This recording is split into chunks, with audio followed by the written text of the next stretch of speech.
Hola amigos, ¿qué tal? Esperamos que se encuentren muy bien en sus actividades diarias. Pues este día nos encontramos con el maestro Elmer Alexander Amaya para poder hablar algo muy importante y especial como es la música, que a todos nos resuena en el día a día. Desde que nacemos escuchamos sonidos y bueno, nuestro entorno está rodeado de sonidos que nos hacen crear melodías, y esa es la razón por qué estamos acá, para conocer de música. Tengo el agrado de presentarles a ustedes acá al maestro o director, ¿verdad? Ya, el señor Elmer Alexander Amaya. ¿Qué tal? ¿Cómo está, señor Amaya? Pues para mí es un privilegio platicar, conversar contigo, Eunice, y saber que tienes una buena iniciativa con respecto a la cultura, al desarrollo y el legado que cada uno de nosotros puede dar a una nueva generación. Así es que sigamos adelante y hay mucho que compartir. Así es, y en esta ocasión pues queremos conocer de primera mano sus inicios y su trayectoria y aquello que ustedes puedan reproyectar, que tal vez muchos tal vez no podrían haber conocido en sus primeros inicios de el tocar una guitarra o un piano, o la curiosidad de aquel adolescente de poder tocarla. ¿Cómo empezaron esos primeros pasos para usted, el poder tener ese impulso de motivarse a escuchar y hacer música? Fíjese que es bien interesante el compartir y darlo a conocer a muchos que tal vez tienen sueños, pero no tienen aquella cosa a dónde llegar, cómo hacerlo. Yo soy originario de Ciudad Barrios. Estamos hablando a 180 kilómetros de aquí de la capital, porque es al norte, en San Miguel. De San Miguel. De San Miguel. Yo no conocía mucho la capital. A la capital la conocí en los años 70, cuando yo quizás tenía 18 años. Pero antes, mi padre era músico, todavía vive, un gran compositor de El Salvador, especialmente de Oriente. Él se llama Alejandro Alberto Amaya Galdames. Él fue el único maestro que tuvo Ciudad Barrios. Puedo decir que fue el primer maestro porque él me enseñó a leer música como todo un joven, y todavía recuerdo las lecciones que él me enseñó. Y en el entorno de eso, ellos tenían una marimba, él tocaba marimba y yo quería tocar marimba. Wow. Él tocaba violín y yo quería tocar violín. Pero estaba pequeño cuando yo observaba eso. ¿Cuántos años aproximadamente? Cuando, bueno, según cuenta mi mamá o mi abuelita, decía que este cipote, que era yo apenas 6 meses o un año, decía, ahí viene el niño cantador, el niño que cantaba. Este va a ser músico igual que el papá. Ajá. Es lo que dicen las abuelas.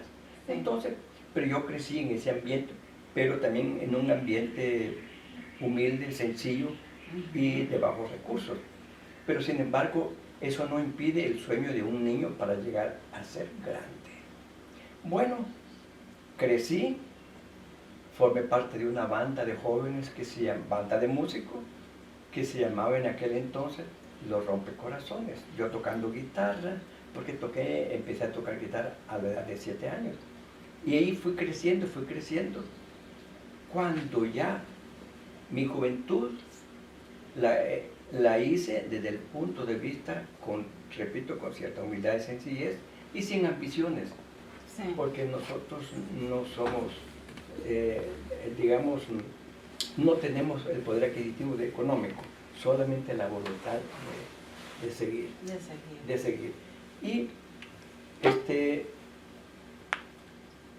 cuando yo terminé mi plan básico, yo decía, ¿y ahora qué voy a estudiar? Y me quedé sentado en el andén del mesón donde yo vivía con mi papá. Me quedé sentado, porque todos aspiran a unos a ir a estudiar contador, profesor, médico, cualquier carrera que ofrece el país. Pero el país ofrece, pero no ofrece oportunidades a las personas que están lejos. Yo era una de las que estaban lejos. Sí, era muy retirado el poder llegar a una institución, ya sea para especializarse en algún técnico, para poder emprender un negocio, etcétera, ¿verdad? Exactamente, pero yo pensaba que la oportunidad solamente era para los que tenían poder adquisitivo. Y yo, como alguien dice, sí, yo voy a estudiar en San Miguel, yo en Santiago de María, y así sucesivamente. Pero yo decía, ¿yo qué voy a estudiar? Quizás mi opción era ser apuntador de una finca, ser ayudador o aún algún servicio de ordenanza o de limpieza de casas o de cómo se llama, o de fábricas. Entonces, pero solo me paré y vi las montañas. Y esa montaña va directamente hacia el río Lempa, se ve en El Salvador. Y yo dije, algún día voy a estudiar yo allá. Sí. Fue ahí donde nació el Centro Nacional de Arte, que estaba ofreciendo 10 becas para música a nivel nacional. A nivel nacional. En el cual, y daba 10 en música, 10 en teatro y 10 en artes plásticas. Pero que las 10 iban a ser distribuidas en todo el país. O sea, de que 4 para San Salvador, para la zona central, 3 para Occidente y otras 3 para Oriente. Entonces me dice en aquel entonces el padre de la iglesia, padre Cabrera, mira Cipote, vos deberías ir a aplicar a esto. Pero no tenía para el bus. ¿Y su papá en ese momento le mencionó? Mira, Sí, pero él no le incentivó hasta allá. Pero entonces el padre, porque yo no tenía 3 lugares de jóvenes en el cual yo me movilizaba, que es la casa, la iglesia y la escuela. No tenía una relación social como hoy en día, que los jóvenes van a cualquier parte. Tiene más flexibilidad. Ese triángulo de comunicación que yo me movía. Entonces, en eso el padre fue que me decía, Cipote, te voy a ayudar. Y él me ayudó para ir a examinarme a San Miguel. En San Miguel, mi sorpresa era que habían como 700 a 800 que querían aplicar a esas becas. Me examinaron y me dijeron, y me tocaron el espalda, sos bueno, Cipote. Felicidades. No, solo sos bueno. Okay. Porque yo decía que a todo mundo le dicen, seguí adelante. Sí, sos bueno. A todo mundo, cuando uno aplica para un currículo, sí, ahí te vamos a llamar. Entonces, hasta ahí nomás. Yo regresé a mi pueblo, a ver qué sí, eso fue en el mes de casi diciembre. Para mi sorpresa, que un mes después apareció en el periódico de las oportunidades que daba el ministerio y los nombres de las personas. Cuando vi que en Oriente, en el número 3, estaba mi nombre, Elmer Amaya, que había sido seleccionado para eso. Desde ahí me empezó mi carrera musical, académica. Y eso le ayudó a poder forjar un camino, ¿verdad? En qué dirección y visión quiere proyectarse, y ayudó a tener ese carácter del temple de poder crecer y madurar. Fíjese de que yo me veo representado en aquella ilusión de un joven de las montañas que quiere tener una oportunidad.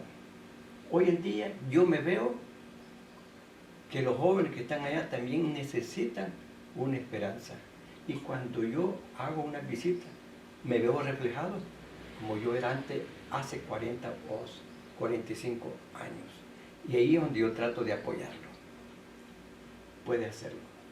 Por eso es que hoy en día yo hago una misión de ir a estimular a los jóvenes buscando talentos para que tengan ese desarrollo. ¿Cómo lo voy a hacer? A través de trabajos que en su oportunidad lo vamos a conocer, trabajos lúdicos en el cual el niño o el joven aprenda a jugar con la música y decir, qué interesante. ¿Por qué hago eso? Sí. Porque a mí me hubiese gustado que así me hubieran enseñado.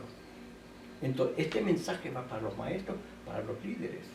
tenemos que convertirnos en niños para saber cómo quiere que nos enseñen a nosotros para poder apreciar lo que vamos a hacer.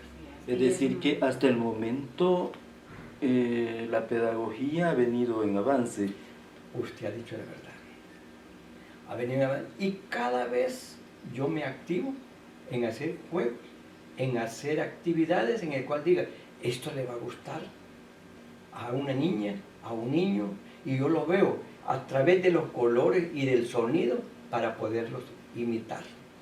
Entonces, hoy en día, bueno, yo fui violinista por 30 años de la Orquesta Sinfónica Nacional. También fui el primer director y fundador de la Orquesta Sinfónica Juvenil de El Salvador. También fui el pionero del método Suzuki en El Salvador en el año de 1973.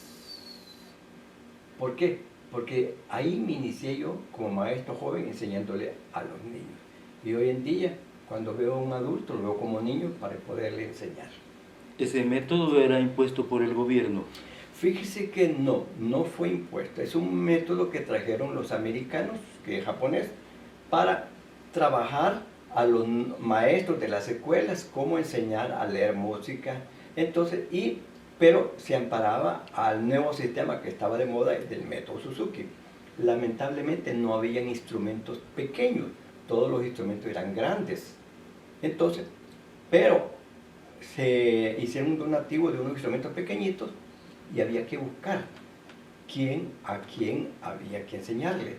Y yo recuerdo que la maestra que tuvimos, que era de Estados Unidos, fueron con otro grupo al hogar del niño a buscar a niños de otras partes de familia para que se prestaran y los pudieran llevar a la escuela de música para hacer ese pequeño laboratorio sobre la enseñanza del instrumento del violín a los niños. Y ahí empezó el método Suzuki, que a través de melodías se va aprendiendo por el oído y ahí se va desarrollando. Entonces, hoy en día es un método excepcional en cualquier parte que se va. Entonces, no es que la institución, sino que se motivó para que los padres de familia apoyaran. Y ya después de, como es un juego, generalmente nunca se cree un método para los niños que lo avale el ministerio o el gobierno para una forma que sea institucional. No, es una forma motivacional muy personal de muchas personas. En este caso estaba yo, que estaba con esa locura de poder enseñar, y como no tenía otra opción, hasta la fecha lo sigo haciendo. ¿Todos los maestros comenzaron a utilizar el método? No. Es que como era un método para niños, la gente ya, los maestros ya, digamos, maestros, estaban con la vieja escuela, como se dice, de enseñanza. Pero el niño necesita una vivencia, porque cuando uno matricula o uno le dice, te voy a enseñar a tocar la guitarra, entonces el primer obstáculo es que no hay guitarras pequeñas para los niños. Pero no, hasta que tengas 7 u 8 años te voy a enseñar, pero el niño está de 4 años. Entonces hay una larga espera. Entonces ahora viene uno y dice, no, con solamente si la guitarra tuviese una cuerda, con eso se enseña. Para no botar esa inspiración, la motivación del La niño. motivación, así es. Sí. Y entonces... Y ese deseo, pues, que no se quede a medio, sino que lo pueda desarrollar. Así es. Y entonces, claro que los maestros ya tenían su forma de enseñar a la antigüedad, sí, o a lo tradicional. Entonces, rompe paradigmas de cómo enseñar a los niños a través de juegos. Porque lo podemos ver en los libros, largas lecciones. Y la otra cosa es que en las escuelas dice, vas a iniciar a estudiar, pero hasta que tengas 1 año te vamos a prestar el instrumento. 1 año, o sea, había que esperar. Mucho tiempo. Pero la actitud o la acción del niño es que ya quiere tocar. Ve un juguete y ya lo quiere tocar. Ve un juguete y ya lo quiere desarmar. Y de ahí empieza la enseñanza. Ese es lo que hace la diferencia con los métodos tradicionales. Y en ese caso, ¿a qué instrumento poder guiar? Porque hay otros que les gusta la flauta, hay escuelas que enseñan en el salón de clase tocar una flauta, pero no enseñan otros tipos de instrumentos tal vez. Bueno, Pero ¿cómo poder guiar a aquel joven o niño que le gusta ese sonido del violín? pues fíjese de que no hay un instrumento fijo para poder direccionarlo. Aunque las escuelas utilizan lo que es la flauta dulce, entonces ahí le enseñan, por supuesto, a la buena respiración y hay métodos específicos para enseñar la flauta dulce para que no tiene que usar todos los dedos, solo los dedos de arriba, ahí se va haciendo poco a poco hasta que él va controlando su respiración y se va aprendiendo nota por nota. Pero no hay un instrumento que diga, con ese tiene que iniciar. El violín, porque es el violín pequeñito, y quizá en su oportunidad se los voy a enseñar porque el violín es pequeñito, pero así sucesivamente. Pero todos tenemos derecho a tocar cualquier instrumento que nos guste. Todos. Pues fíjese que había una anécdota, bueno, crecí con el método Suzuki, pero hice digamos, una academia de música del método Suzuki, que era el violín. Pero llegó el papá con un niño de 12 años y me dice el papá, maestro, quiero que me le enseñe a tocar guitarra a mi hijo. Es un método impositivo, pero es direccional. Y nosotros enseñamos cuerdas, violín. Y le digo yo, le apaché el ojo a los niños, le decía. ¿Y puedo hablar con su hijo? Le dije. Sí. Entonces el señor se apartó y hablé con él. Mira, le dije, quien quiere tocar guitarra es tu papá, no vos. Sí, es como recubrir el sueño del padre en el niño. Pero lo voy a respetar. Ajá. ¿Quieres tocar violín? Yo te presto el mío. Sí, me dice. Llegó el papá. Le dije, su hijo va a ser un buen guitarrista, pero antes le voy a ayudar a tocar un instrumento que espero que le guste también. Como usted diga, maestro. Le voy a cortar la historia. Hoy en día es uno de los mejores violinistas de la Orquesta Sinfónica Nacional.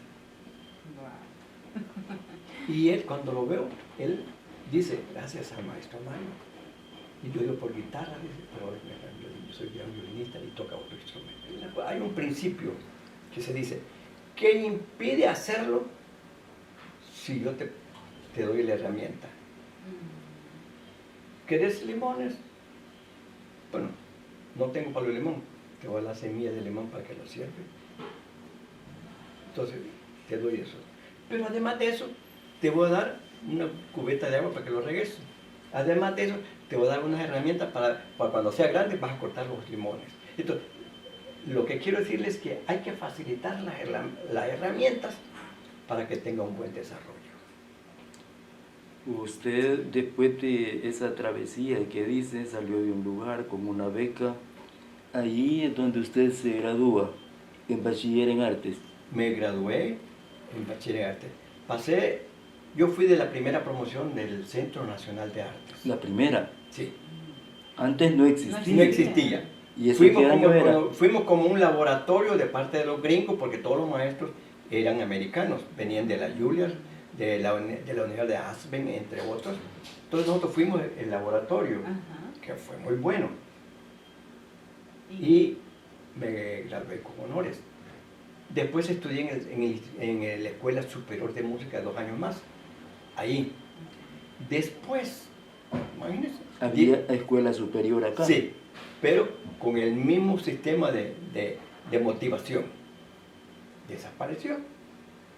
En los años de 1979, la OEA me dio una beca para estudiar música especializada en Santiago de Chile, en 1979, y me gradué con honores, porque habíamos alrededor de 18 países representando América Latina. Entonces yo representaba El Salvador. Fui casi como, vamos a decir, con mucha humildad, sencillez, un cónsul cultural en Chile en aspecto musical.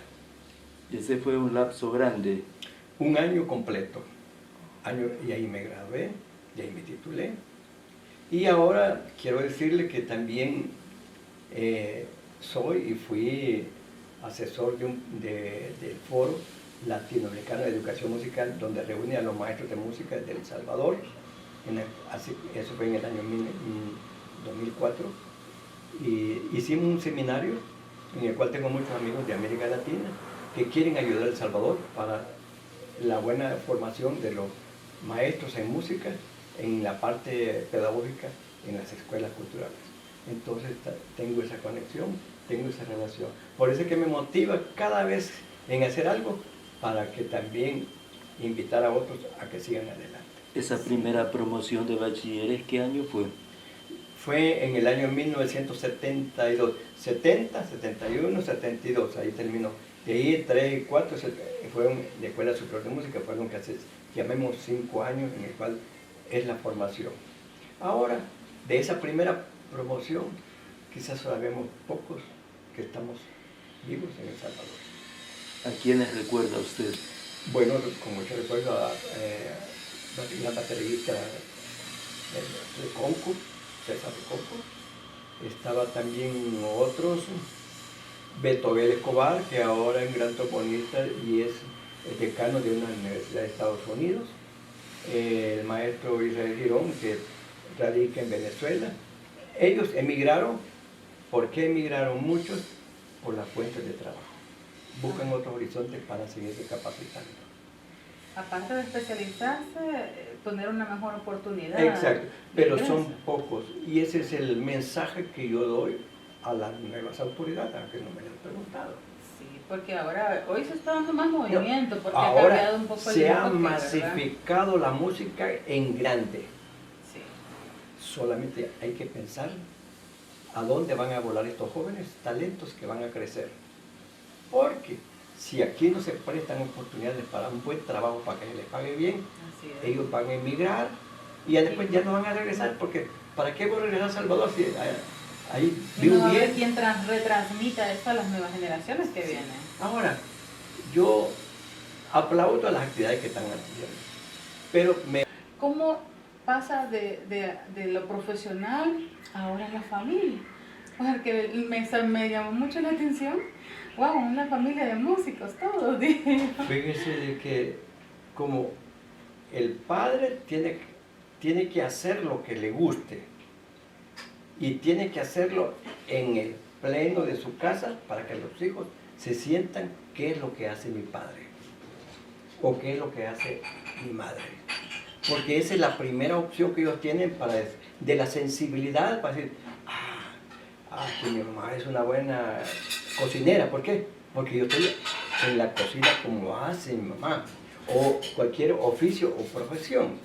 Entonces, en mi casa, yo les voy a decir, mi esposa la conocí siendo maestro en la escuela de música.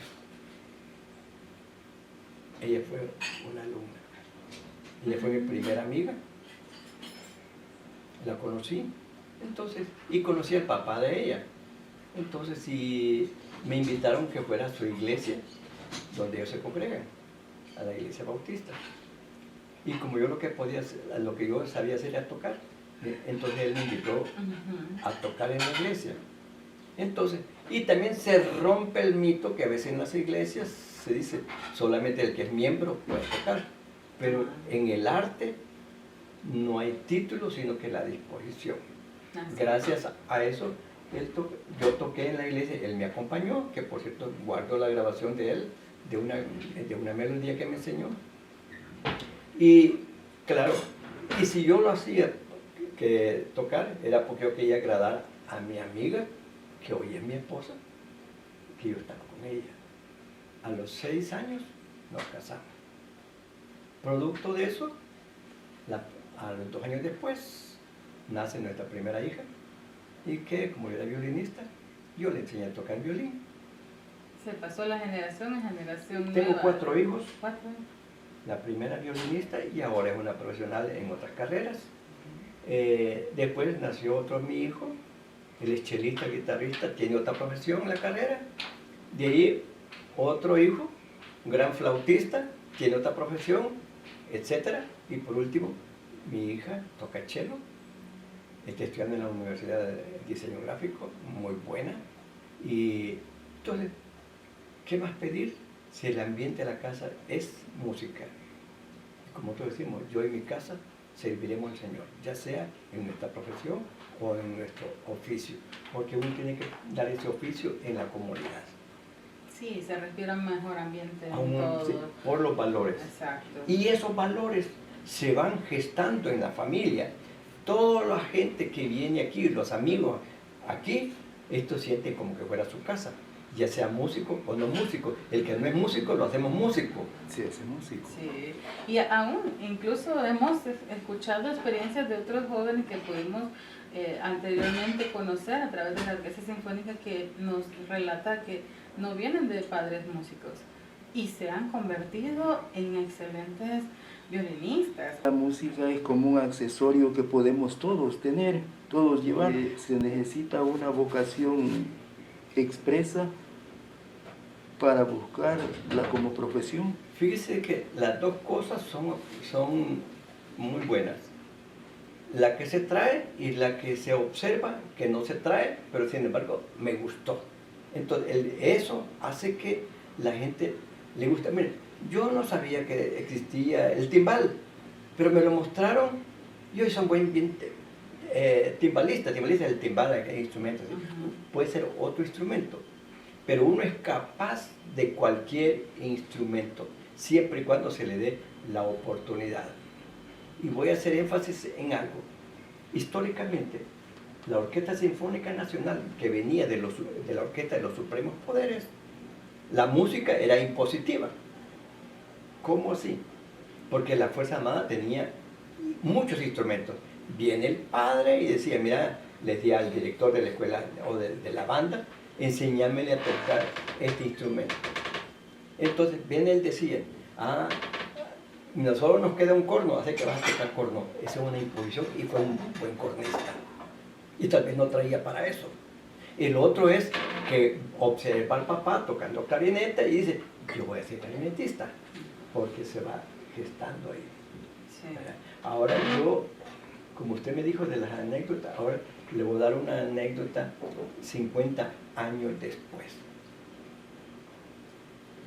Yo hice una visita a Suiza, nos tardamos como 6 meses, vi las maravillas de Europa, vi el valor de la cultura, vi el valor de las artes.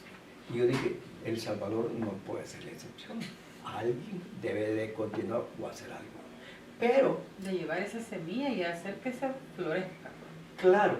Y fíjese de que yo me veo representando como que yo fuera de un pueblo. Y dije, me gustaría que ese pueblo ahí hubiera música. Pero alguien debe de hacerlo. Y cada vez que las personas se evocan a mí y me dicen, maestro, fíjese que queremos hacer una orquesta aquí en Ciudad Barrios, queremos hacer esto y esto, ¿quiere que nos ayude? Claro que sí, pero primero empiezo a evangelizar con música a los líderes, para decirles que están haciendo un gran esfuerzo para crear valores a través de la música. Entonces, pero a veces somos mezquitos porque solo compramos 3 instrumentos, pero detrás de un instrumento hay muchos jóvenes, ¿por qué no compren más? Sí. Es para la vida. Entonces se creó un proyecto de la Orquesta Sinfónica en Ciudad del Barrio que era como 45. El líder, que lamentablemente murió por la pandemia, fue el que apoyaba. Una vez pasado en la pandemia, que ya teníamos 2 años y medio, se cerró ese proyecto, porque se perdió la visión de una persona, pero no la visión de los jóvenes. Pero necesitamos, digamos, gente que nos apoye. Ese fue uno. De ahí me dice alguien, un alcalde el ingeniero Lara en Paisnal, maestro, yo quiero que también aquí en mi ciudad exista una escuela de música. Fíjate que nos han donado como 70 instrumentos. Entonces le digo, claro, yo voy. ¿Pero por qué? Porque me veo reflejado por cada joven que está ahí, como que yo fuera antes. Yo voy. Entonces, hicimos la orquesta, hicimos la escuela de música. Lamentablemente el proyecto desapareció por a veces otras visiones que se dan. Pero cuando estaba en Suiza, lo primero que vi en una iglesia, 15 jóvenes tocando instrumentos en una iglesia que la iglesia está casi en un cantón, en un caserío. Y vi, ve, si a esto lo conozco, ve, si a esto lo conozco, del proyecto que desapareció. ¿Qué cree que fue lo que hice cuando vine? Los fui a visitar, que ya no tenía compromiso con ellos. Pero por una, digamos, una frase, que el que siembra tiene que ir a ver la cosecha. Sí. Tiene que regarla y ver la cosecha. Le dije a mi esposa, mira, cuando vayamos de regreso a Salvador, vamos a visitar este lugar. Y me contacté con ellos y me recibieron, nos recibieron una familia de músicos jóvenes, nos invitó a su casa, muy humilde, a la orilla de un río, ahí vivían ellos. Nos atendieron y les dije, vengo porque yo sembré semilla en esta finca cultural. Finca cultural. He venido a dejarnos que sigan adelante. Bueno, capítulo 1. 15 días después le cuento esta anécdota a un primo que es de Ciudad Barrio. Fíjate que hice esto, le dije en español. Quiero ir a Ciudad Barrio para ver cómo quedaron aquellos jóvenes que con el pandemia. Yo te apoyo. Y nos fuimos. Organicé por chat cómo nos podíamos reunir, quién me podía alquilar esto y esto y esto, todos los preparativos. Y en eso conocí a un sobrino que ya 25 años, que no sabía que él tocaba guitarra. Y lo invité a que fuera a tocar a ese encuentro. Y me dice, me dije a mí, mucho respeto, maestro, pero yo nunca he tocado en público, yo nunca estoy esto. No, hacerlo. Yo quiero que la actividad es buscando talento, hacerlo. Era botar esos miedos, esa reserva que muchas personas crecen, ¿verdad?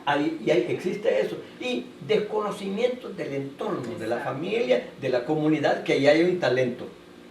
Entonces, yo le dije, yo voy a llegar, el concierto va a ser, la presentación va a ser el sábado. Te quiero ver el viernes en la tarde, porque yo voy a hacer un viaje específicamente, porque de aquí fuimos casi 10 jóvenes a apoyar esa actividad, para decirle que no están solos. Y a las 2 de la tarde te quiero. El primero que estaba ahí con su guitarrita. ¿Y qué voy a hacer? Ya vas a ver. Total de que tocó una melodía de Tárrega, una melodía de los grandes clásicos, que nadie se daba cuenta que él era un gran pianista, era un gran guitarrista. Él se llama Armando Álvarez. Resulta que las clases en la pandemia las recibió vía online.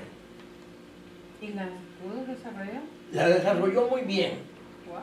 Y pueden buscarlos en el YouTube como Armando Álvarez. Sí. Resulta de que tocó ahí y grabamos y pusimos el video de él. Hoy lleva casi 1500 visitas y se ha hecho famoso en el pueblo porque él es un gran guitarrista.